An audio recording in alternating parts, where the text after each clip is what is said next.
کے عموم سے، سنت کے عموم سے استدلال کرنے کی کوشش کی ہے، یا صحیح حدیثوں کو انہوں نے خراج چڑھانے کی کیا کری ہے، کوشش کی ہے، اور ضرورت پڑی ہے تو مسلک اور مذہب کے خراج پر چڑھا کر کے حدیثوں کی بیجا تعویل بھی کی گئی ہے۔ میں آپ سے عرض کرنا چاہتا ہوں کہ آج سورہ فاتحہ کا جب بھی مسئلہ کھڑا ہوتا ہے، عالم تو عالم، ان کا جاہل بھی فوراً آپ کو یہ سنا دے گا کہ اللہ قرآن میں فرماتا ہے وَإِذَا قُرِئَ الْقُرْآنُ فَاسْتَمِعُوا لَهُ وَأَنصِتُوا لَعَلَّكُمْ ترحمون۔ اللہ قرآن میں فرما رہا ہے کہ قرآن جب پڑھا جائے تو سنو۔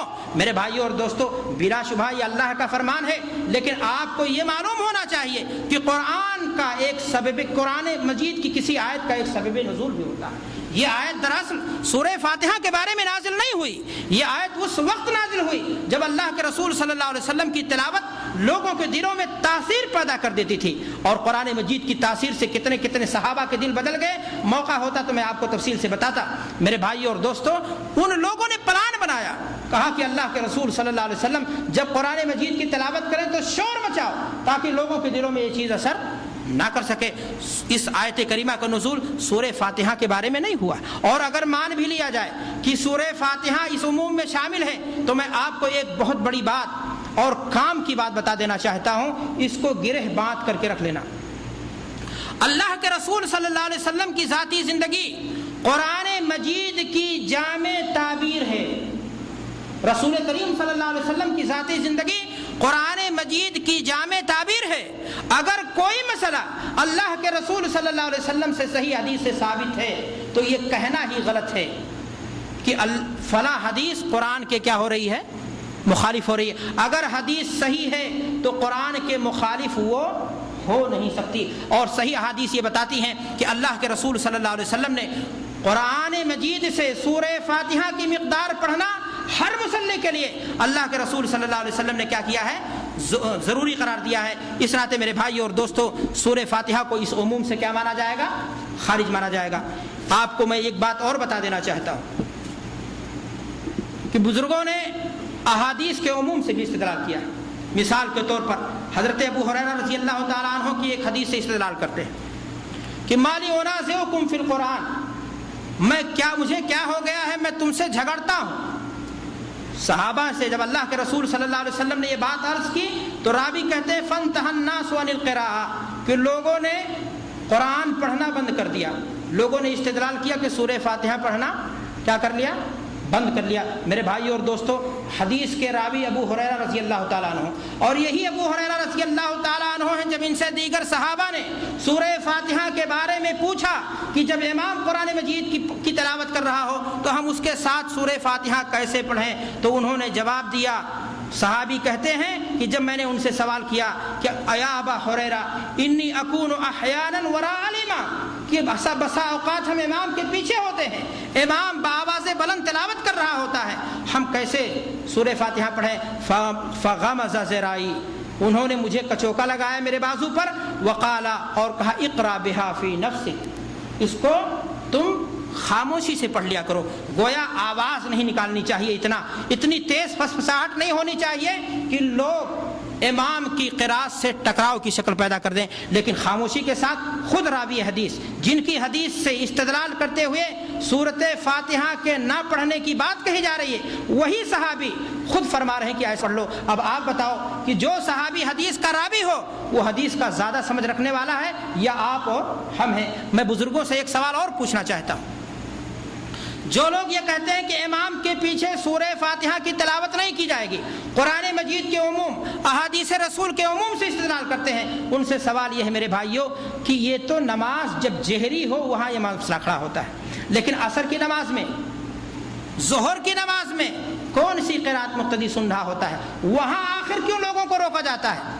سوال یہ ہے کہ جب آپ کہتے ہو کہ قرآن مجید جب سنا جائے بآواز بلند پڑھا جائے، قرآن مجید کا عموم تو یہ بتا رہا ہے، لیکن ظہر اور عصر میں لوگوں کو امام کے پیچھے سورہ فاتحہ پڑھنے سے کس بنیاد پر روکا جا رہا ہے؟ افسوس کی بات ہے، میں آپ سے صاف عرض کرنا چاہتا ہوں کہ لوگ جب مسلک کی بات کرنے لگتے ہیں، ناک کی بات کرنے لگتے ہیں، مسلک قرآن اور سنت سے جب اونچا ہو جاتا ہے تو اسی طرح کی باتیں ہوتی ہیں۔ میرے بھائیو اور دوستو، اللہ کے رسول صلی اللہ علیہ وسلم، حدیث ہے عبادہ ابن صامت رضی اللہ تعالیٰ عنہ سے مروی، وہ بیان کرتے ہیں کہ ہم فجر کی نماز میں اللہ کے رسول صلی اللہ علیہ وسلم کے پیچھے تھے، آپ نے قرآن پڑھا، آپ پر جب قرآن بھاری ہو گیا، آپ صلی اللہ علیہ وسلم جب صلاۃ سے فارغ ہوئے، نماز سے فارغ ہوئے، تو آپ صلی اللہ علیہ وسلم نے صحابہ سے دریافت کیا لعلکم تقرؤون خلف امامکم، شاید تم اپنے امام کے پیچھے کچھ پڑھتے ہو۔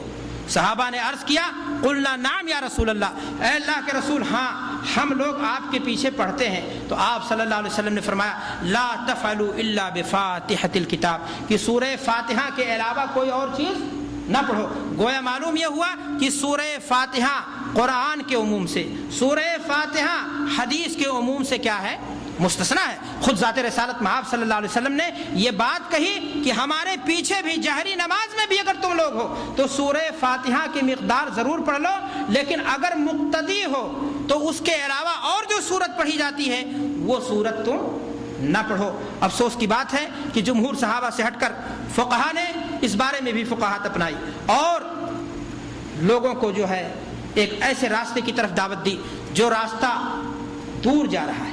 حالانکہ اگر وہ اپنے بزرگوں سے پوچھتے جو انصاف پسند ہیں تو ان کے بزرگوں میں بھی بہت سارے ایسے ملیں گے آپ کو جنہوں نے انصاف پسندی کی بنیاد پر یہ بات مانی ہے، تسلیم کیا ہے کہ سورہ فاتحہ پڑھی جانی چاہیے۔ مثلا علامہ عینی رحمۃ اللہ علیہ ہیں، مثلا عبداللہ ابن مبارک ہیں، شاہ ولی اللہ محدث دہلوی ہیں، اور اسی طرح سے ابن الحمام ہیں، انور شاہ کشمیری رحمۃ اللہ علیہ ہیں۔ فقہ کی کتابوں کو اگر آپ پڑھیں گے تو آپ کو یہ اندازہ ہوگا کہ ان بزرگوں نے کیا رائے ظاہر کی ہے۔ میرے بھائی اور دوستو، سورہ فاتحہ پڑھ لینے کے بعد باری آتی ہے کہ انسان جب سورہ فاتحہ کے آخر میں پہنچے گا وَلَضَّالِّينَ کہے گا تو کیا کہے گا؟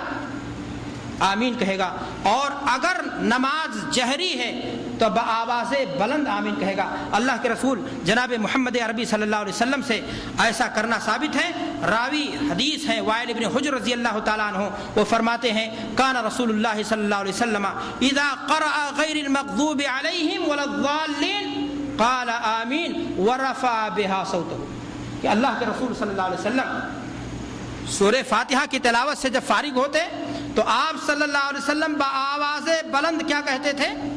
آمین کہتے تھے۔ مانا یہ ہوا میرے بھائیوں کہ یہ عمل اللہ کے رسول صلی اللہ علیہ وسلم سے ثابت ہے۔ جہری نمازوں میں مصلی کو جو مقتدی کی شکل میں نماز پڑھتے ہیں انہیں بآواز بلند آمین کہنا چاہیے۔ ہاں ایک بات البتہ ضرور میں بتاؤں گا کہ کوشش یہ کرنی چاہیے کہ آپ کی آمین امام کی آمین سے پہلے نہ ہو، اس لیے کہ احادیث میں اس کی صراحت آتی ہے کہ جب امام کہے، جب امام فاتحہ کی قراءت سے فارغ ہو تو تم بھی اس کے ساتھ آمین کہو، اس لیے کہ جس کی آمین امام کے آمین کے ساتھ مل گئی اللہ تعالیٰ اس کی یہ بخشش کرے گا، یہ بخشش کرے گا وغیرہ وغیرہ۔ میرے بھائیوں لیکن مسئلہ یہاں پیدا ہوتا ہے، آپ ہو سکتا ہے سوال کریں کہ اگر ایسے امام کے پیچھے ہم نماز پڑھ رہے ہیں جو آمین کہتا ہی نہیں تو پھر کیا کریں گے؟ تو پھر ایسی صورت میں جب امام غیر المغضوب علیہم ولا الضالین پڑھ لیں تو آپ آمین کہیں گے، اس لیے کہ روایت کے اندر آتا ہے کان رسول اللہ اذا فرغ من قراءۃ القرآن قال آمین، اور اسی طرح روایت میں آتا ہے کہ جب امام جب ولا الضالین کہے تو تم کیا کہو؟ آمین کہو۔ گویا امام کے ولا الضالین کہہ لینے کے بعد اگر امام آمین کہتا ہے تو کوشش کیجئے اس کے ساتھ آپ کہیں، اگر وہ کہتا ہی نہیں ہے تو آپ سنت کو نہیں چھوڑیں گے۔ یاد رکھیے سنت کی اتباع میں انسان کو کسی طرح کی شرمندگی کا احساس نہیں ہونا چاہیے۔ کون آپ کے بارے میں کیا کہتا ہے اس کی پرواہ نہیں ہونی چاہیے۔ اگر اللہ کے رسول صلی اللہ علیہ وسلم سے کوئی عمل ثابت ہے تو پھر یہ بھی نہیں دیکھنا چاہیے کہ یہ سنت ہے، اگر ایسا کر لیا تو ٹھیک ہے، نہیں کیا تب بھی نماز ہو گئی۔ میرے بھائیو اور دوستو، اگر کوئی عمل اللہ کے رسول صلی اللہ علیہ وسلم سے نماز کے دوران، نماز کے بھیتر، نماز کے اندر ثابت ہے تو وہ کرنا زیادتی اجر کا کیا ہوگا؟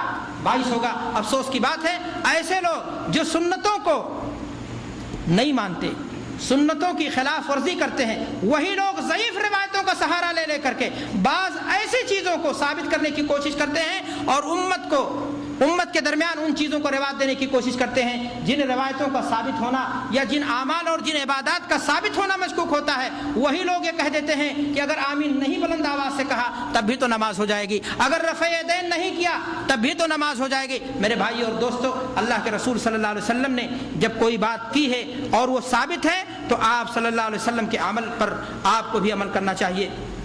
ایک بات